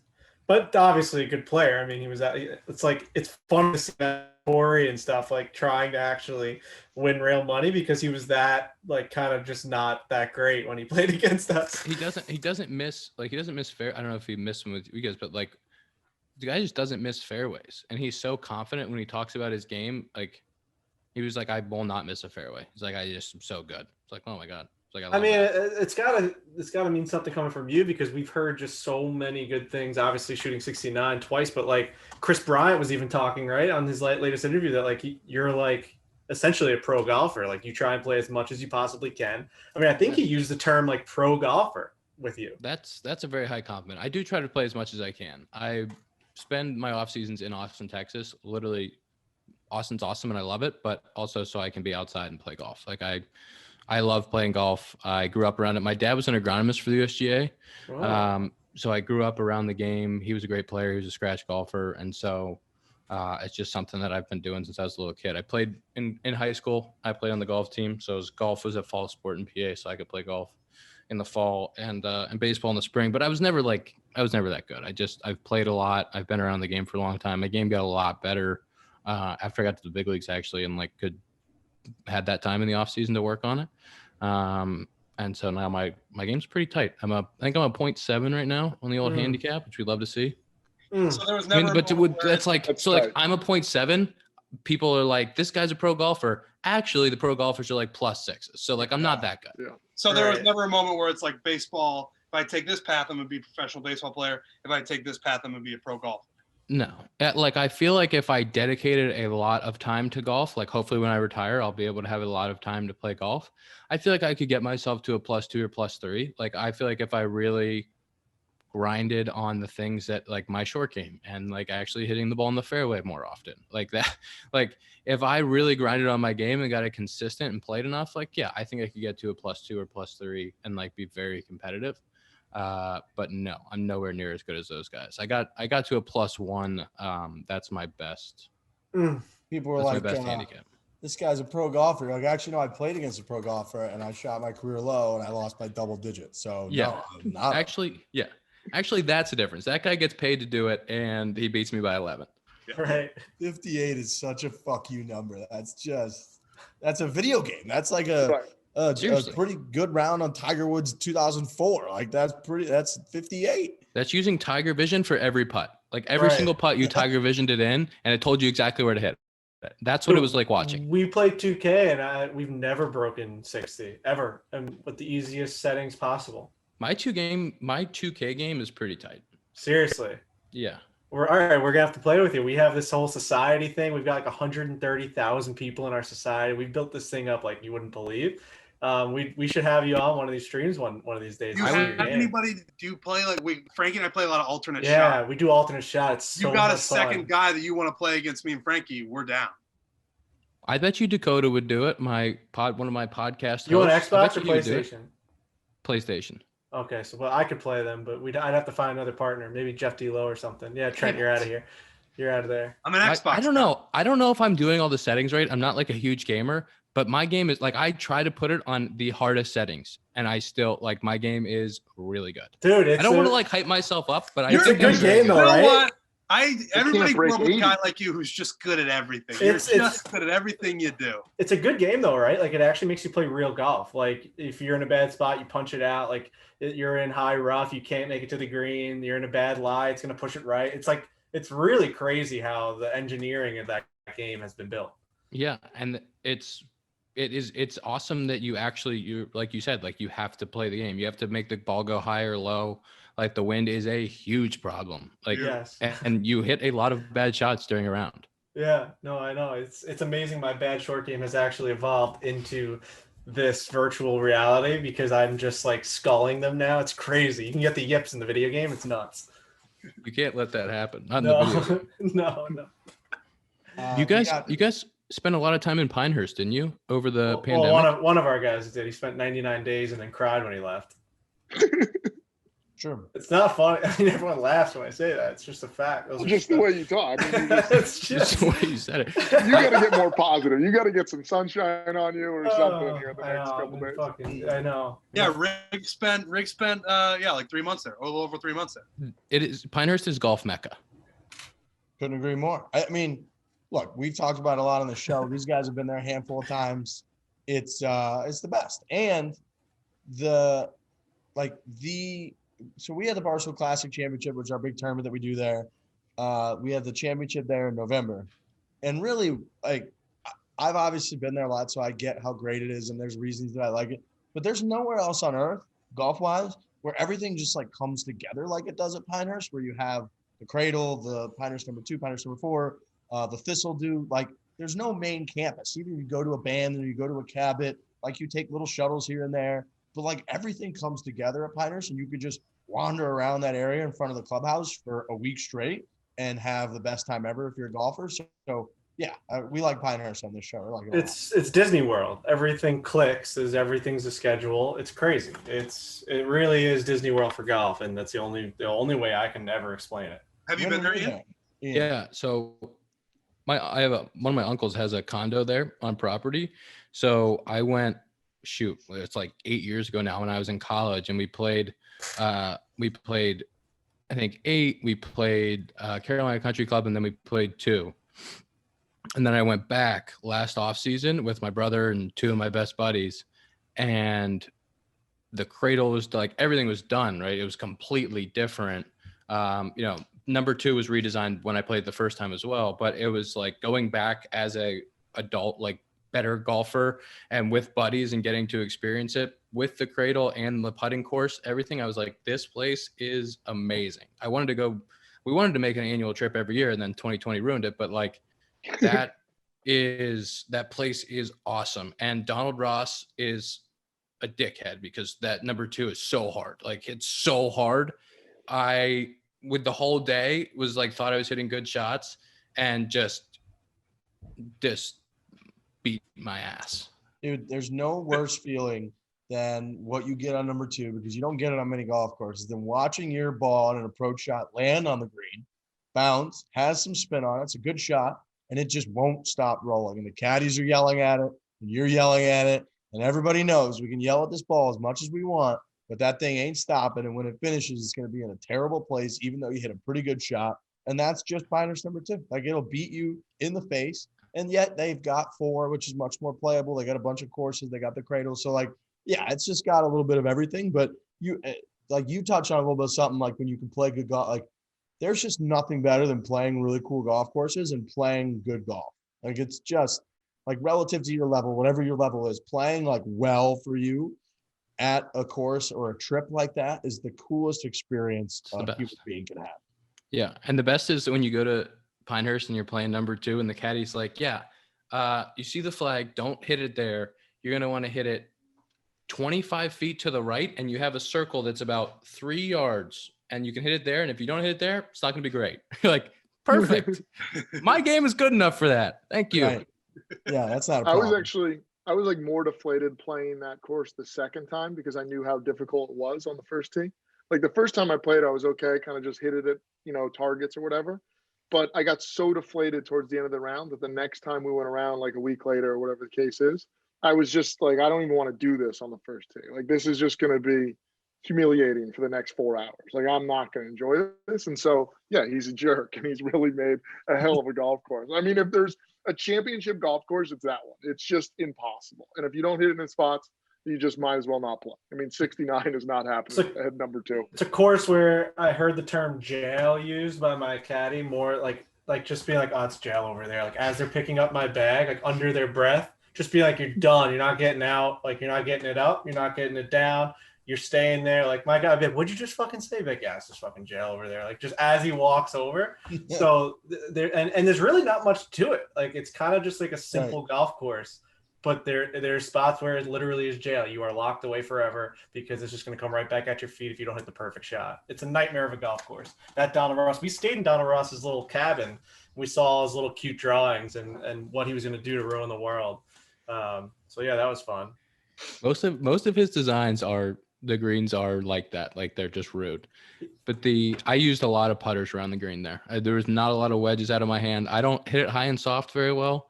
So there was a lot of Texas wedges being used. Totally. You got it.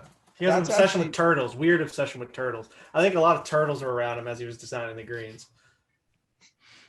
Weird obsession with turtles. They're all shaped like that. They're terrible. Yeah, you can go insane around those greens. It's very easy to do. It actually probably benefited you that you're like, I'm not a high and soft guy, so I'm going to just resort to the putter right away. Because usually it takes people a handful of holes, and they fucking ping-ponged it around the green for 4 holes straight. And they've given up 15 shots before they realize, okay, I'm just going to putt it like Martin Keimer did when he won the U.S. Open. Yeah, I was like, I'm not doing this. Like, if I miss the green, I'm being okay with the bogey, and I'm refusing to make doubles.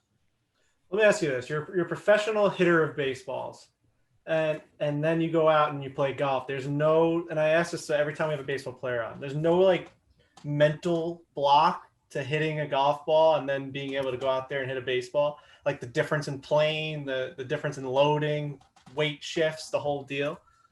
I've done it for so long that I think they're pretty separate for me. I do think that in the middle of the season, especially getting back on the range, like if we're playing on an off day, my baseball swing will leak into my golf swing a little bit. But it takes 10 minutes on the range or 2 holes for me to figure it out. And like if my baseball swing leaks in and I have to play a fade until I figure it out, like then I'm just like, I'm okay with that. Like I know what I do for a living, and I just what's leaking in. Like explain that. Like what do you feel? Like in baseball, like the sequence of the golf swing, creating that lag, and like the upper half really takes over in baseball. Like I can get very rotational at the top, and like I can get really quick. So when I take to my golf swing, if my sequencing isn't right and I get quick at the top, like then I'm going to come across it and you're going to see some balls going left to right pretty hard. So like I have to, if my sequencing isn't right and I can't figure that out, like I can't find the bottom of my swing, then I'm just going to play like kind of gross cuts around the course until I can figure it out. But like, I know when I get on the range, like, all right, Like it's not there. So I'm going to have to just play that until I can figure it out. Yeah, it is. It's all right. It's interesting that you wouldn't worry about it going the other direction. Right. You wouldn't worry Yes. about your golf swing leaking into your profession that makes you a ton of money and ultimately drives your entire life.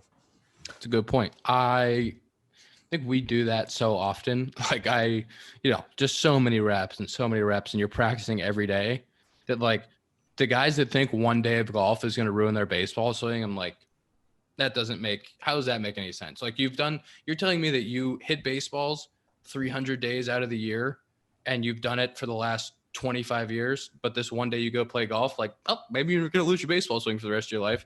Like, I don't think that that's necessarily going to happen, but I understand trying to protect the thing that makes you a bunch of money. I get that. And for me, it's more of like you're playing this game that's so fucking fast. And like, that's another conversation. Like how you guys even see these fastballs and sliders, you can see the rotation. But then all of a sudden, like after a crazy game of baseball, you can just go on this crazy relaxing setting where the ball's not moving.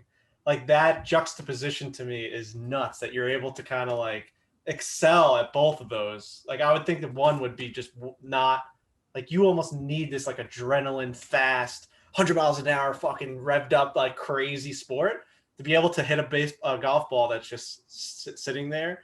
To me, I just don't I can't believe you can do both. I don't know. Yeah. Golf is definitely an escape. So like golf is definitely a nice way to get away from having 40,000 people watch you do what you do for a living. But also there's a lot of the same mental challenges. Like mentally in baseball, you just fail over and over and over. Like you're just constantly failing as a hitter and you have to get over that. Like you have to figure out a way to be positive and to move on every day. And it's happening whether you want the at-bats or not. You're getting 4 or 5 at-bats every day, and most of them are going to suck. And so you have to figure out a way to get over that. And like golf shot, like you have between 70 and 90 golf shots in a round, and like a lot of them are going to suck, and you have to figure out a way to get past that and like keep moving forward. So a lot of the mental challenges are the same. And I think it's really good practice, for both sports, to be able to keep moving forward and keep going on to the next shot or the next pitch. I think a lot of those things are why I like both sports and why they kind of each serve me well. That's good. I like that. That is interesting. It's amazing how you can, similar skill sets or mindsets or mental approaches can be applied to different things and clearly be successful because you're way better golfer than we are. So yeah. So overall, it makes sense. Like, oh yeah, of course, Ian Happ's is better than we are at golf because he's a better athlete and he's got a better mindset and approach. But hearing you actually explain it, it kind of hurts even more, to be honest. We need to, you're in Arizona, right? We need to play in Arizona. Yeah, I know a bunch of you guys are here or coming or going to be here for the next several weeks, month and a half, whatever it is. So, yeah, we got to get out and play. It's going to be, we're all of a sudden like, this is baseball season for us for the next month and a half, I feel like, with you guys all over the place. Yeah, there's so much good golf in Arizona. There's just a ridiculous amount of good golf in Arizona. It's like, I didn't really realize I've been here a handful of times, but it was usually for a work trip or to go to the waste management or a bachelor party, be in and out. I think that if you're the common average golfer, I think that Scottsdale, Phoenix area is the best area to be in the entire country. Like, I think if you're a really well-off person that belongs to a private club, like, you're going to find a really awesome course in any city in the world or in the country. If you're just like, because there's so much land here, the weather is so consistent that the superintendents can get every course in great shape because they just know what the weather's going to be. And there's so much space. So like we're talking like up in the New England area in New York, like even like courses like Winged Foot or Baltusrol, like they don't even have driving ranges. Their driving range, you can only hit like an 8-iron because they don't have that much space. Out here, like every public course even has like a full practice facility, an awesome driving range, 2 or 3 putting greens where you can go out and chip and putt. It's like, and then all the courses pretty much have sweet views and are in great shape. So overall, for any average golfer, like this has got to be the best place or one of the best places in the entire country out here. Especially this time of year, because once the overseed hits for them, it's just plush and it's just awesome. And the grass grows back really quick. And even there's a ton of play, but the courses handle it really well. Yeah, I'm a big fan of Arizona golf. Do you guys have a favorite place in the country? I love talking about golf with people who love golf. Do you guys have a favorite place in the country, a favorite group, city, area to play golf? Man, that's tough. I would say like this time of year, I don't like Florida. I hate Florida. I'm on that, like on record saying that many times. So this time of year, I would say the Scottsdale area, by far. I don't know that you get more golf per capita that's like really, really good golf than the North Carolina area, like that Pinehurst area. There's Mid Pines, Pine Needles that are right down the street, Southern Pines, which they just bought and are going to do awesome. Like Tobacco Road's one of the coolest courses any of us ever played. And like, we didn't even talk about it because there's so much other good golf around there. So North Carolina's up there. Obviously, you could say Monterey, you could say Long Island. Like Frankie's a Long Island guy. Like Long Island is good as it gets. But again, I think a good amount of that is like private golf, which there's nothing wrong with that. There's Bethpage's. There's like Montauk Downs is supposed to be awesome, and there's plenty of good public golf out there. But yeah, there's those. I mean, I would say North Carolina, Scottsdale, Long Island, Monterey. Those are probably like top 5 for me, and probably for most people. Yeah, well, he just answered for all of us, but I mean, you took all the answers. Everything. Took all the answers. All the good ones. Yeah. Do you have one place you like to play golf? Let me tell you all the places that are great to play golf. In the world. Yeah, I'd like to be in Scotland. I'd like to be here. Yeah, it's all great. Monterey Peninsula is just a fake life place. I really haven't been to California that often. And when we went to Monterey Peninsula for the US Open, and we went actually prior to that to do this mulligan challenge thing with our boss, but that was like the first time that I felt like I was in a movie, where I was just stunned from the views. Pebble Beach took my breath away. We went to MPCC, we went to Spyglass. I find it hard to find anything even similar to that in the entire world. I haven't traveled that much, but I mean, I've made the argument that you can build a Shinnecock Hills in any single part of the area of the country. You just need a lot of land and mounds and stuff, but you can't build or recreate Pebble Beach because it's built into the cliffs of Monterey Peninsula. You just like can't recreate that. I've got a lot of hate for that comment, but I stand by it. I think that's stuff that you really, you sculpt it into these cliffs in the ocean. I'm a sucker for water, and I'll always pick that. I'm a sucker for review, man. You put a dog shit public track on the fucking ocean, and I'm loving it. I'm absolutely loving it. I hear that. I love seeing water that does not affect my golf game. Like, I love looking at the water. I don't necessarily like having to hit, like, I don't love an island green because it's terrifying, but I like looking at the ocean, and I'm not going to hit my ball in there.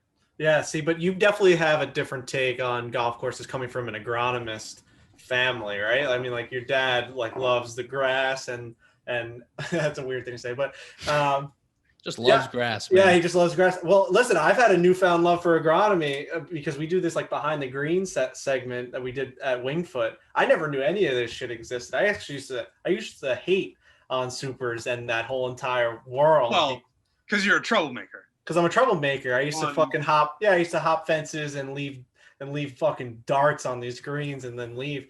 But I've grown. I've adapted. I wasn't canceled. All right, cancel culture didn't get me when it came to my hopping of the fence at Eisenhower Blue. I was able to learn from my mistakes, and now I have a newfound love and respect for agronomy and superintendents and all these things. I fucking love that world, man. Like, what it takes, like the different chemicals that cause different types of grass and different types of reactions, and like, I mean, when we did this video, we had Steve Rabideau telling us that the grass likes to live at 59 degrees. When he said that line, I go to bed and I repeat that line to myself. I don't even know what that means, but I know that grass is a living thing. The cosmos, we can get into this, but I respect your dad, and I think that that's a really cool thing. My whole point about this, it's a fucking long-winded talk, is that I believe that you probably like the architecture of golf courses a little bit more than I do. I just like don't come from that like viewpoint of golf. Did you guys get to play Pacific Dunes at all when you were in Monterey? It's a little public track. It's got 9 holes. It's like 5,800 yards. It's got 9 holes away from the water and 9 holes in the dunes on the water. It's ridiculous. I paid like, I went out there. We took my mom out 2 years ago for her 60th birthday.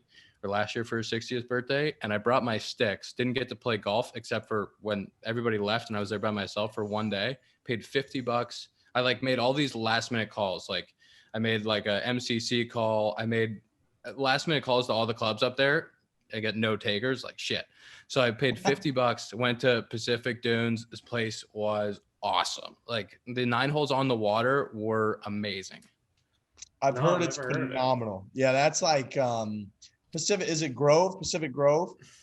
Pacific Grove, that might be it. I think that's it. But I've heard and seen that that's kind of where like the locals go out and play if they're going to do their ocean round, and that it's really, really good. And those are kind of like, those are the courses we want to highlight more. Like we need to get out there. We need to see that kind of course. And I like what Frankie's saying is, I think like everyone would agree with on some level. Like there's a reason that like cliffront property is more expensive than property in the middle of fucking nowhere, right? Like it's just people are attracted to the water and views. So I think that's going to be true for most people to some degree. Like looking at the ocean is just, it does something to you. It's just awesome. Yeah, I mean, Torrey showed as well as it could potentially have shown, I think. It was like, once the weather cleared up, that was some of the most beautiful golf I've ever seen. I mean, that was incredible. The way at Torrey, the way they have like every hole outlined by the cart path, for some reason, they make cart paths look like the best they've ever looked. I usually hate the look of cart paths on golf courses, even in 2K, like when I build my own course. By the way, Butters Bay is coming out. It's unbelievable. We're putting the finishing touches on this fucking thing, but we just came up with the logo. I can't stop thinking about it. I don't put cart paths there because I just think it makes it look weird. But when you look at Torrey Pines, it's like the outline of each hole is the cart path, which is very unique and weird, but looks amazing because of the ocean for some reason. I agree with you, Lurch. I think it showed real well. Yeah, it did. What was that little laugh? Well, there was nothing. I mean, I'm talking about the course, and then you just go on a tangent of cart pass. I mean, whatever. Yeah, I'm glad that we think the same thing about the course. You obviously love the cart pass. I like the cliffs in the ocean, but hey, tomato. It's for some reason that just caught my eye this whole week. Have you guys played much golf in Chicago? Not a ton. Where did we have the classic? Those 2 courses. So Cog Hill, we were at last year, and the number 4 course, and then we did Harborside another time. I've played a lot at Skokie. You been up to Skokie before? I haven't actually played Skokie. Did you guys play dubs at Cog Hill? Yeah. So hard. It's so hard. So yeah, we don't play in it. Like it's our tournament and for the fans and the people. So, but watching it looked really hard. It's a challenge. Yeah. There's a ton of good golf in Chicago. Most of it is private. There's clubs everywhere.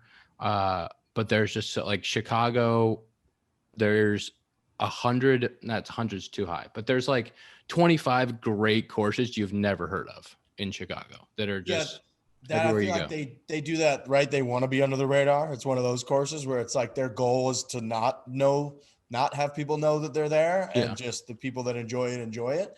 But yeah, there's like Butler, there's Shore Acres, there's obviously Chicago, like these clubs, but no, we haven't played a ton in the Chicago area. It's probably for that reason, that it's like all pretty, the best golf there is all pretty private. I guess the best golf, like almost any, like New York's pretty similar, where the best golf in New York, there's 50 phenomenal golf clubs in the tri-state area, but they're all for the most part private. Like that's why Bethpage Black sticks out, because it's one of the few that's such an awesome golf course that's public that you can. Have you ever played New York golf, Ian? A little bit. We went one time, played Piping Rock on Long Island. It was awesome. Had a great host out there when we were playing. Was playing the Mets, I think. We went out and played that place. Awesome. Actually, went up and played Maidstone once on an off day with a buddy. That place is ridiculous. That place is great. It's got like such a beach little vibe to it. Yeah, that I was all about that place. That the course is so much fun. I think those were the only 2 that I've really gotten a chance to play, but yeah, I would love to the Hamptons or any of those tracks up there. There's so much good golf. So good. Yeah, New York. Piping Rock's got one of my most favorite driving ranges of all time. Like when you walk, it's the most incredible thing. And I know Frankie's played some high school golf there. Yeah, I think it's probably my most favorite driving range warm-up area because when you leave the men's locker room, I mean, this place is private upon private. It's insanity. But you walk down this hill and everything's so expansive, and you can see, I think it's out to like the third and fifth hole. It's just so open and beautiful. I don't know. I can't really put it into words, but it's probably my favorite driving range that's out there. When they redid that driving range, I remember it was like the cover of Golf Digest being like, it was called something like the Pearl of Long Island. And like they put all this fucking money into this driving range. And I remember thinking like, why is so much hype being put into a practice facility? Like, this is crazy. Like everyone was talking. You went to the fucking deli, like you hear about this practice facility at Piping Rock. Like people were going crazy. And then we played high school golf there. And I remember being like, holy shit, like this is insane. It's an insane facility. When you think about it though, it's nothing. It's just flat and open. There's not but it knocks you in your face for some reason. Like I don't know what it is. I can so easily envision high school like Frankie for like a week walking around like, how about these fucking losers talking about this practice facility? Like, what a bunch of dweebs. That was when I hated agronomy. And then the next second that he's he's like calling his dad. He's like, Dad, you gotta see this practice facility. It's the best. Dude, there's some really cool fucking facilities out here too. I mean, like, yeah, no, when you play the Mets, you got to come hit more Long Island courses. There's a lot of them right here. Garden City Men's Club right here. I mean, there's a lot of really good places right near the city. Yeah, we always have a couple of guys like pitchers that try to go play Pine Valley or try to make a trek to go see some of those really good courses around Balthasar and some of the other ones. But there's so much good golf. We had one time we were in New York and Lackey was retired, so Lackey and Millar and DeRosa flew in. They were at Cabot, Nova Scotia, and then they flew into New York, caught one of our games, and then played like Balthasar the next day. It was like, that's good. I like what you guys are doing. I like this trip. I want to be a part of this. Yeah, Cabot's great. Man, there's so much good golf out there. It's one of those. It's a very rare thing where I feel like every time you check a new course off the list, you add 10 more. Because you're just during that round, you hear about these, and next thing you know, it's like, how can there be this many awesome golf courses out there? But that's the beauty of it. We got a great way to travel too. Oh, it's the best way to travel. Anytime someone asks me if they should pick up golf, I always say like it's just the number one enhancer of seeing the world. Like you get to go to places that you would never go to. You get to have an event. Like every time you travel to a state or city, you're like, what are we gonna do today? We're gonna go see whatever is like touristy. We're going to see the bell that cracked in 1875, whatever's going to happen. I got that number wrong, by the way, for Philly. Like it could have been not even close. Okay. I mean, not even close. And, but like adding golf rounds in just makes like that trip so much more worth it. You get to see the most visually beautiful parts of the country in some spots. And you also get to like experience the restaurant there, maybe the local beer, the local food. Like it really just enhances travel. That's my biggest takeaway for why to pick up the game of golf at a later age. Someone in our office, Jen, who's like a head of production, was like, "Oh, I'm looking to get into golf. Like I think it's just so much fun when you guys like travel. You get to just play awesome places." I'm like, that is the number one reason why you should golf, is to just like see the world. Yeah, Lester and I would, in 2018 especially, we would go and we would look through the schedule, and we would be like, "All right, here are all these cities. Like, this is where we're going to play in this city. This is where we play in this city." Like every place we would go, we would just find the best couple tracks and like find a connection. And the golf world is so connected. That's like the other coolest part about golf is like, you know, a buddy who knows someone in this city, and it's this like crazy web of people that just love the game and want to like host each other and want to show you their course. And it's a great community.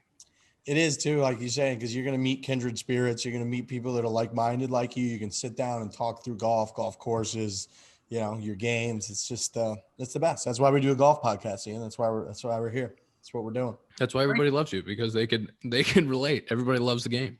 Not everybody loves us. That's the only incorrect thing. No, completely inaccurate. Looks like the Liberty Belt cracked in 1824 is the year. So 50 years up, 53 years off. Not too bad. No. Closer than I would have thought.